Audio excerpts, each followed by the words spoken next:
king dollar is mortally wounded. The global currency reset is not far out. Many notice, but the masses seem largely unaware. Since 1971, the gold standard has been removed from its anchor position. But since 1973, the petrodollar has taken its place. It has called for crude oil sales led by the Saudis and OPEC to be transacted in U.S. dollar terms, for oil surpluses to be stored in U.S. Treasury bonds, and for some kickbacks from the Saudis to the U.S. military complex for weapons purchases. Of course, the U.S. is ready, willing and able to create strife and to foment wars whereby the Arab oil monarchs will need more weapons. Since 2014, many events have pointed to the crippled condition of the important link between the U.S. dollar and crude oil. The price has plunged by 50% or more, and not recovered. It is currently lurching in the nether bounds near the $45 level. Anything less than $65 to $70 per barrel is very dangerous for keeping the oil sovereigns afloat and for keeping the U.S. energy sector solvent. Witness the Wall Street banks having tremendous problems with impaired bonds and toxic energy portfolios. They seem not resolvable. They cannot keep the oil price over $50, a sign of their impotence. Not enough financial analysts connect the new normal of a much lower crude oil price with the eventual vanishing act of the petrodollar. The Wall Street banks are deeply exposed on their entire energy portfolios, which include both bonds and commercial loans. Tens of dollar billions will have to be written off as loss, beyond the dollar billions already declared as losses. These corrupt banks have worked their magic to lift the oil price above the $50 level, but failed. They worked the task for over a year, but failed. They need an oil price over $60, but failed.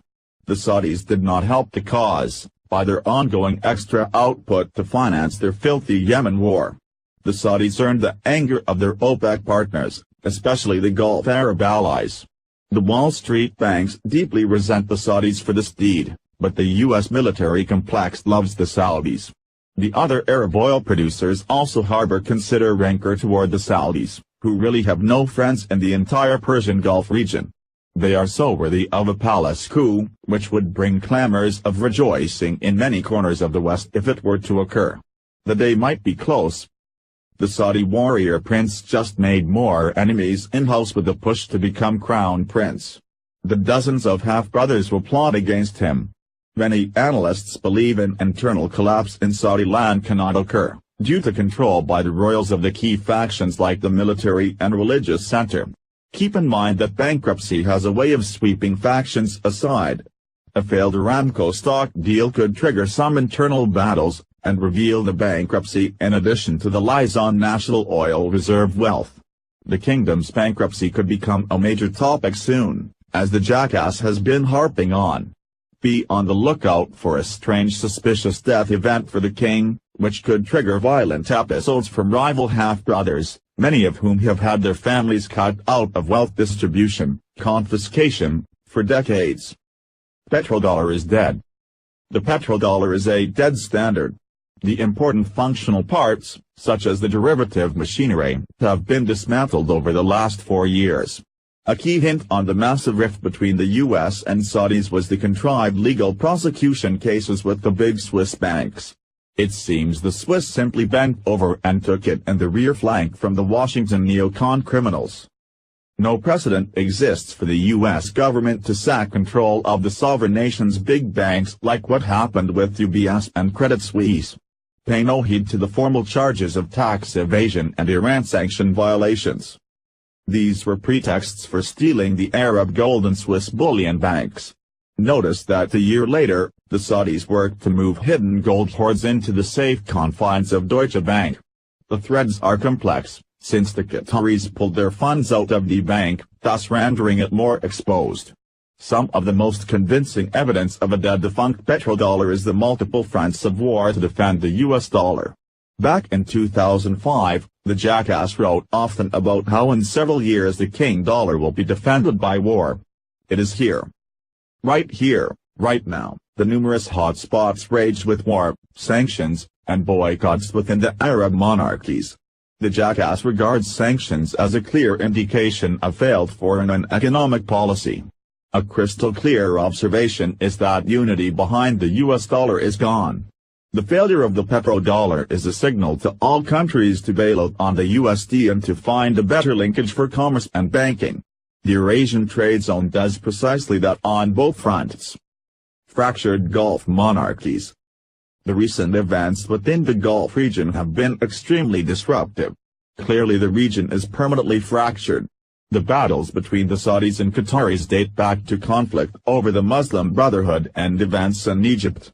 The conflict has many sides which continue to erupt. It seems that the Qataris have taken the cultural lead over the Saudis in areas of education, symphonies, and media. The ISIS guerrilla element also complicates the relationship. The Saudis and Qataris support tribal guerrilla groups. The ISIS organization is a creation of Langley and Mossad, of the U.S. government and Israeli government, for the purpose of conducting proxy wars and instilling terror on the Syrian front. Russian President Putin conducted a PowerPoint presentation of the vast financial links from Washington and Israel via the Swiss banks to fund ISIS groups, all done as a sideshow to a G7 meeting last year. It was as intriguing as it was shocking, but not covered by the lapdog Western press. Their changed names and multiple groups only add to the confusion, which pleases both Washington and their controllers in Israel. Soon the truth will come out that not only is the war over the competing natural gas pipelines, but over huge Leviathan energy deposits which extend into the Golan Heights. This territory is hotly disputed for 20 years, originally Syrian land, but taken by Israel. It contains a huge amount of oil and gas. The competing pipelines. It is a mere hop, skip and jump for the Saudis to invade Qatar. They could possibly receive U.S. military aid easily, since the U.S. maintains a big military base in the tiny emirate. The invasion would be unprecedented within the Arab world, ever since Saddam tried to overrun Kuwait 2 decades ago. The unmentioned issue in the Western press is that Qatar battles with the Saudis for competing natural gas pipelines. The pipeline conflict lies at the core of the entire Syrian war, but never is it mentioned. The site of the battle is Syria for its pipeline crossroads.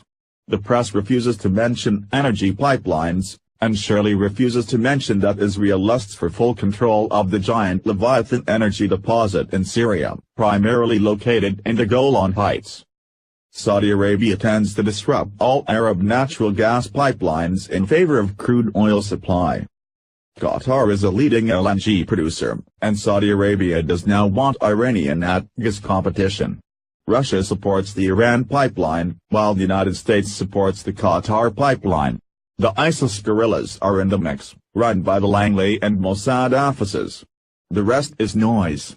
The story is incredibly complicated, very difficult to comprehend, and made more confusing by the press which lies and distorts on mostly every aspect of the story. Observe an unprecedented move designed to punish one of the region's financial superpowers for its ties with Iran and Islamist groups in the region. Saudi Arabia cited Qatar's support of terrorist groups, aiming to destabilize the region. The pot calls the kettle black in this case, in truly laughable manner. The ISIS groups include the Muslim Brotherhood, Islamic State, Daesh, and Al-Qaeda.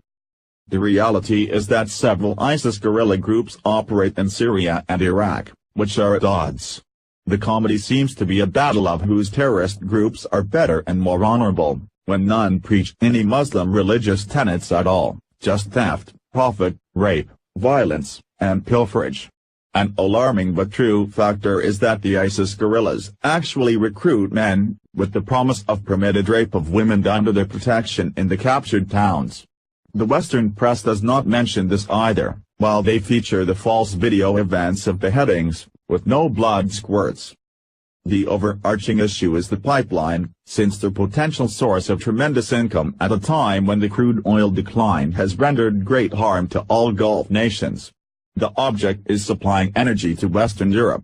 The battle has amplified since the United States created a dead buffer zone in Ukraine, blocking Russian Gazprom gas supply from reaching Europe.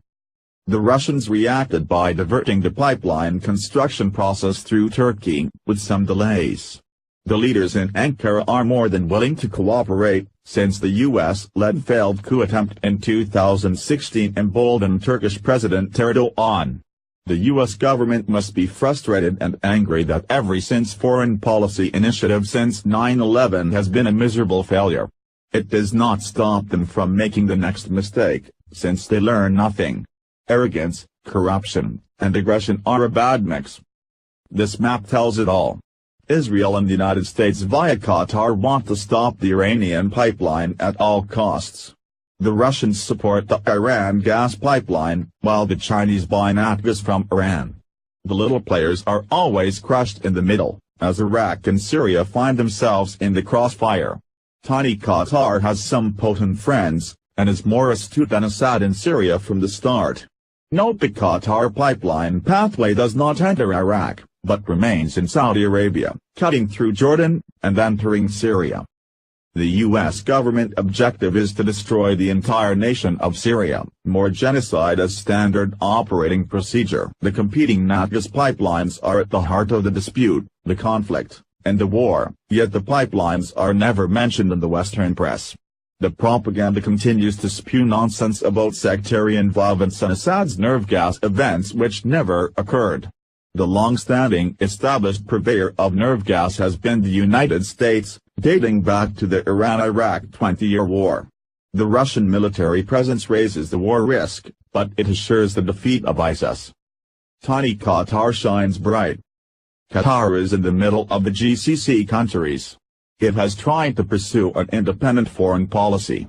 The Gulf Arabs are deeply dividing and dislike those in middle ground. They attempt for unity within the Gulf Cooperative Council, but none is evident anymore, only strife and calls to sanction.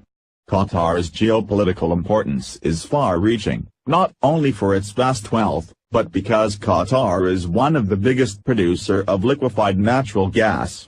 While the country has a population smaller than Houston, Texas, it has one of the world's largest sovereign wealth funds with over $335 billion investments in companies such as Volkswagen, Rosneft, Russian Oil, Barclays, British Bank, Credit Suisse, Swiss Bank, and Tiffany's, Anglo retail chain. Qatar hosts the two largest U.S. military bases in Middle East, including the command center CENTCOM. All the ISIS guerrillas are being trained in Qatar by the U.S. military, the ultimate irony and another dirty secret. The Qatar royals are in bed with the U.S. to a much greater extent than the Saudis.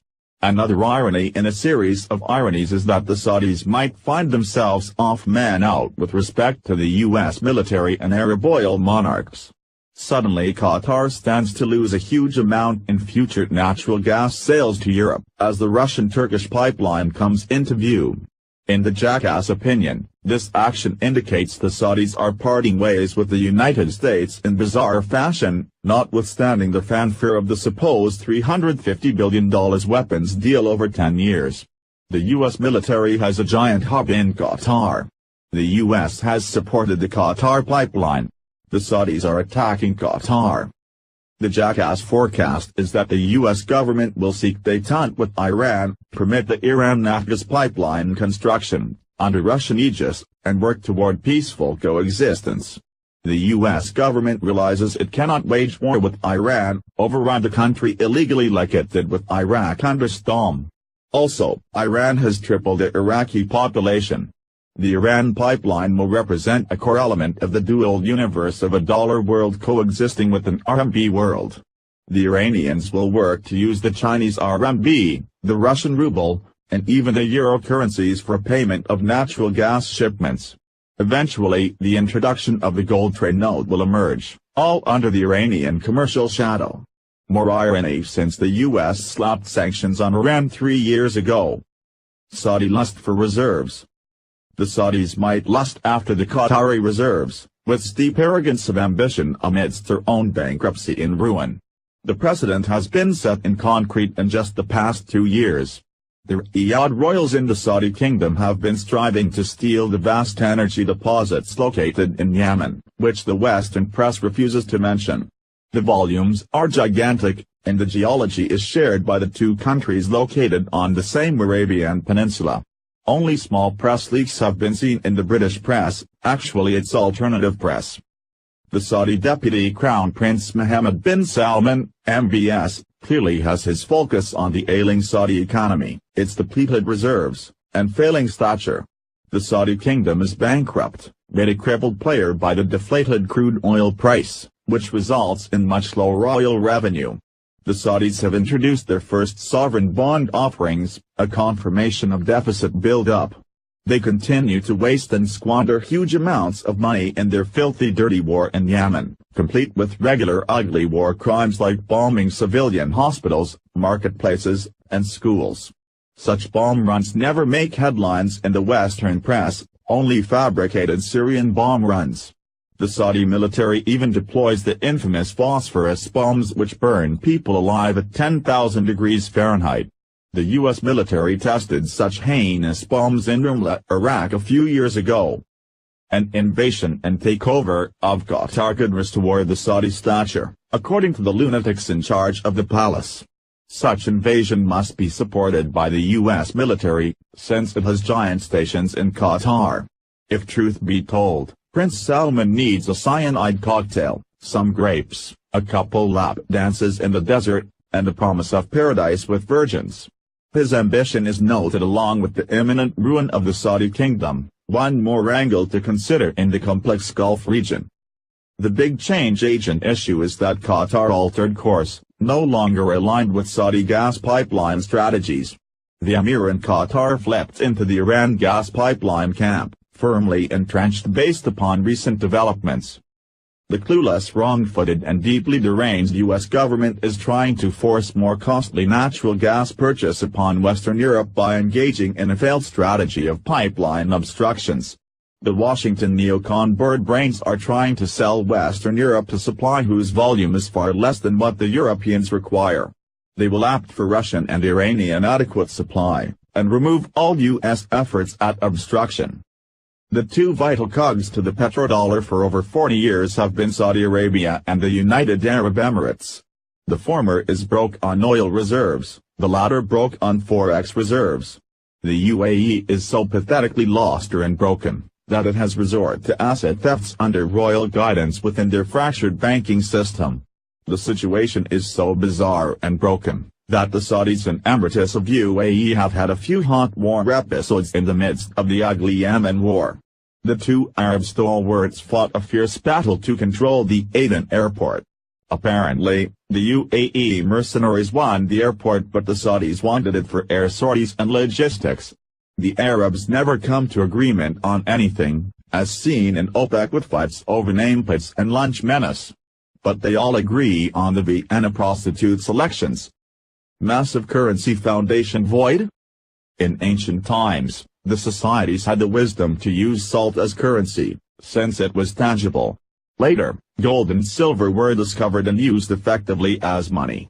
In frontier times in what later became the United States, wampum was a common form of exchange such as beaver, otter, and bear pelts. These societies all had more honor and integrity than the Khazarian Nazi human scum that has been in charge of mankind's corrupt monetary system for the last 45 years. With the petrodollar effectively dead, a massive void has developed on the global financial stage. Enter the Nat gas cartel led by Russia, Iran, and Qatar. Its impact will be tremendous and far-reaching. The void must be filled for carrying forex bangers, since no gold has yet to be pledged in any currency backing, or even any banking system core reserves placement. The sale of crude oil in USD terms has ruled since 1971, forming the de facto petrodollar standard. That standard has crumbled. A huge event is coming very soon. The impact will extend from the Chinese energy purchases from Gulf Arab sources, this time paid in RMB terms. The event will solidify Chinese presence in the Gulf region, and mark the fading influence of the untied states. Watch for any key potential event. The Chinese might decide upon an overpriced investment in Aramco in order to apply RMB leverage. The Chinese are already raising their presence, and not just in Saudi land. Qatar did $86 billion in RMB trade with China in the last 2 years, with firm expectation of much greater commercial growth. Enter the nat gas cartel of Russia, Iran, Qatar to fill the currency foundation void? This pipeline will avoid Syria, sure to become a neutral DMZ in time. The U.S. government specializes in raising a nation, leveling its economy, destroying its infrastructure, and creating a vastly militarized zone.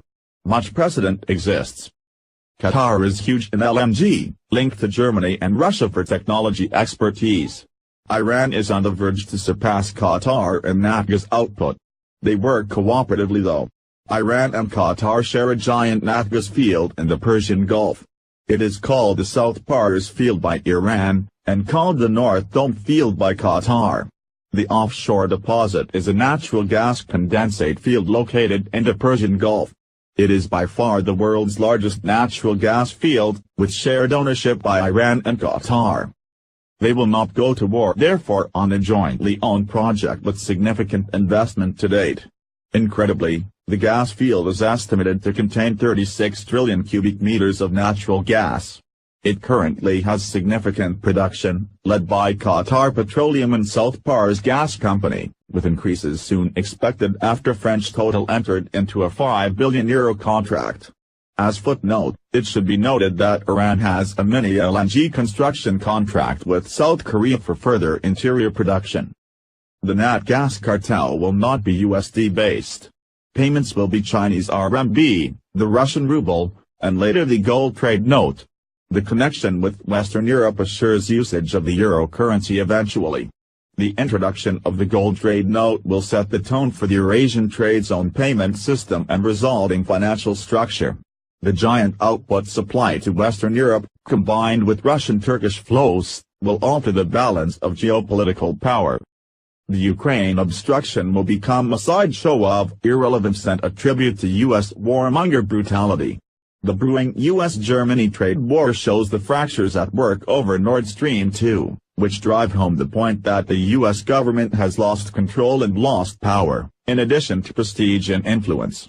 The United States will soon be recognized as a rogue nation. They have been disinvited from the European Minsk Accord negotiations over the Ukraine truce. The United States faces isolation, another jackass forecast coming to pass.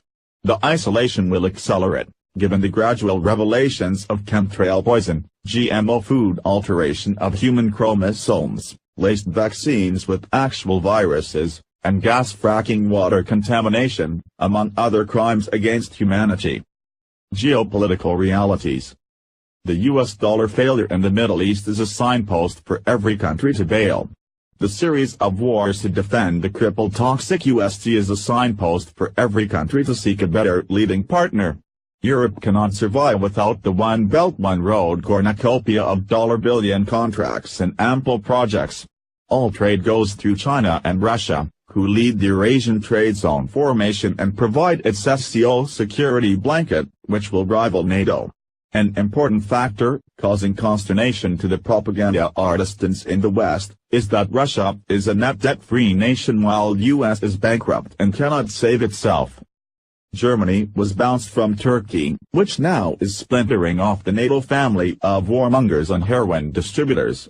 Suddenly Turkey appears more influential than the Western nations, and might soon rent the Russian military some space at the giant Incirlik air base.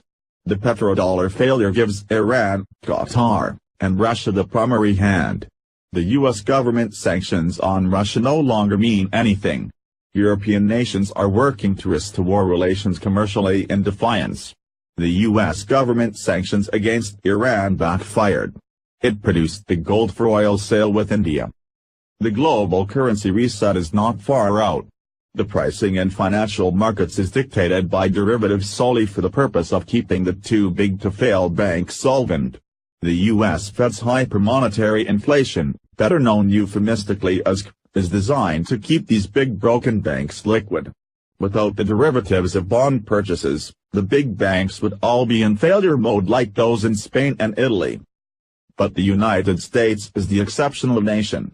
The newly emerging natgas cartel will primarily deal in CNY, RUB, and year currencies, which is why the United States is trying to force expansive NG sales onto Europe. The Washington neocons are busy throwing hurdles in the way of Nord Stream 2, as well as Turkish Stream. To use Saddam type of language, the mother of all pipelines will be connecting Iran, Qatar, Iraq, Syria, Turkey to Europe. The King Dollar and its reign of terror is coming to an end. That end is now visible. The excitement will come when gold enters the payment system picture, and the enduring depression among gold investors will come to a welcomed end. Patrick Letter profits in the current crisis. As a Golden Jackass subscriber, I greatly enjoy listening to your interviews because it really lends a sense of passion that lies behind the tremendous body of information and formulation that goes into your monthly research. Though I must admit, it scares the hell out of me most of the time. Still, I will not miss it for the world. I feel that having a truly objective insight from your research, in-depth analysis, and accurate forecasts gives me and my family an important life-saving advantage. And I mean that sincerely. Michael's in Ontario. I have continued my loyal patronage of your excellent commentaries not so much because of my total agreement with your viewpoints, but because you have proven yourself to be correct so often over the years. When you are wrong, you have publicly admitted it. You are, I suppose by nature, an outspoken and irreverent spokesman for truth against power, which differentiates you from almost all other pundits on world affairs. Paul in Hawaii. For over 5 years I have been eagerly assimilating any and all free information, articles, interviews, etc., that Jim Willie puts out there. Just recently I finally took the plunge and became a paid subscriber. I regret not doing this much sooner, as my expectations were blown away with the vast amount of sourced information, analysis tied together, and logical forecasts contained in each report. Joseph in South Carolina. Jim Willie is a gift to our age who is the only clear voice sounding the alarm of the extreme financial crisis facing the Western nations. He has unique skills of unbiased analysis with synthesis of information from his valuable sources. Since 2007, he has made over 17 correct forecast calls, each at least a year ahead of time. If you read his work or listen to his interviews, you will see what has been happening, know what to expect, and know what to do. Charles in New Mexico. A paradigm change is occurring for sure. Your reports and analysis are historic documents, allowing future generations to have an accurate account of what and why things went wrong so badly. There is no other written account that strings things along on the timeline, as your writings do. I share them with a handful of incredibly influential people whose decisions are greatly impacted by having the information in the Jackass format. The system is coming apart on such a mega scale that it is difficult to wrap one's head around where all this will end. But then, the universe.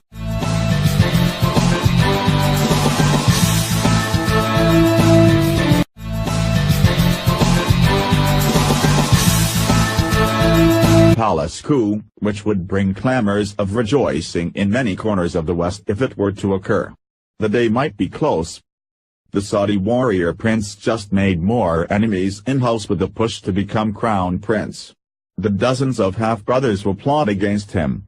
Many analysts believe an internal collapse in Saudi land cannot occur, due to control by the royals of the key factions like the military and religious center.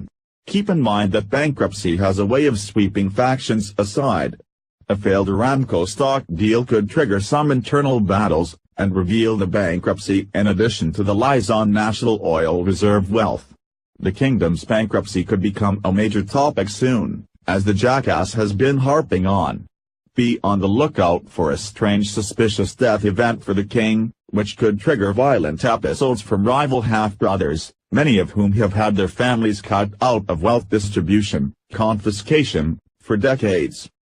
Petrodollar is dead. The petrodollar is a dead standard. The important functional parts, such as the derivative machinery, have been dismantled over the last 4 years. A key hint on the massive rift between the US and Saudis was the contrived legal prosecution cases with the big Swiss banks. It seems the Swiss simply bent over and took it in the rear flank from the Washington neocon criminals. No precedent exists for the U.S. government to sack control of the sovereign nation's big banks like what happened with UBS and Credit Suisse. Pay no heed to the formal charges of tax evasion and Iran sanction violations. These were pretexts for stealing the Arab gold and Swiss bullion banks. Notice that a year later, the Saudis worked to move hidden gold hoards into the safe confines of Deutsche Bank. The threads are complex, since the Qataris pulled their funds out of the bank, thus rendering it more exposed. Some of the most convincing evidence of a dead-defunct petrodollar is the multiple fronts of war to defend the US dollar. Back in 2005, the jackass wrote often about how in several years the king dollar will be defended by war. It is here. Right here, right now, the numerous hotspots rage with war, sanctions.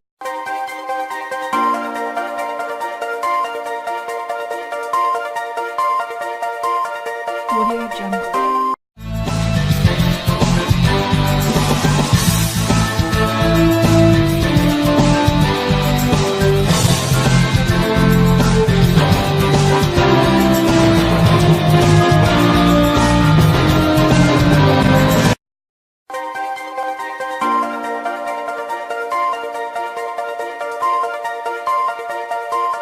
Audio Jungle.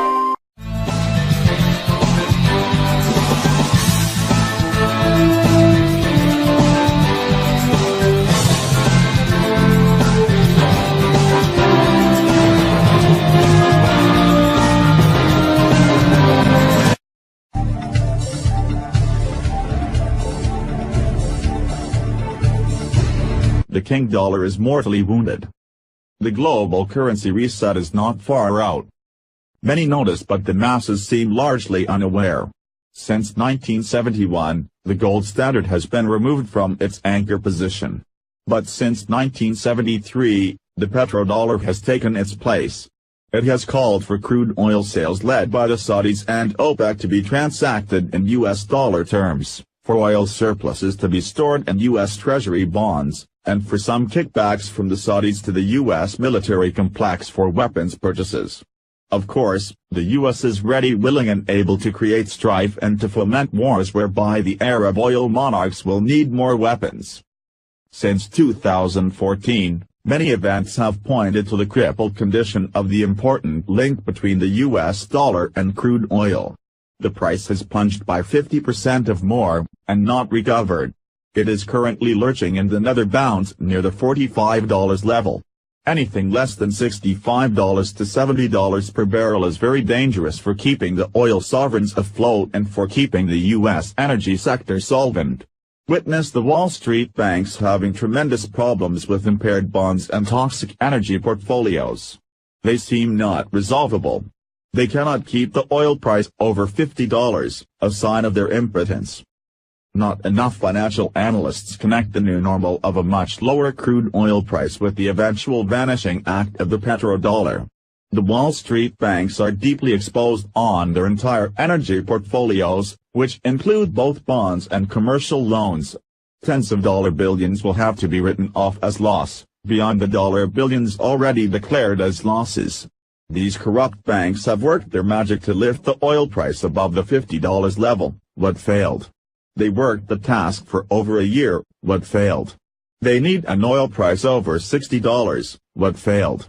The Saudis did not help the cause, by their ongoing extra output to finance their filthy Yemen war.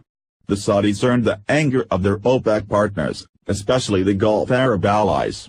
The Wall Street banks deeply resent the Saudis for this deed, but the U.S. military complex loves the Saudis. The other Arab oil producers also harbor rancor toward the Saudis, who really have no friends in the entire Persian Gulf region. They are so worthy of a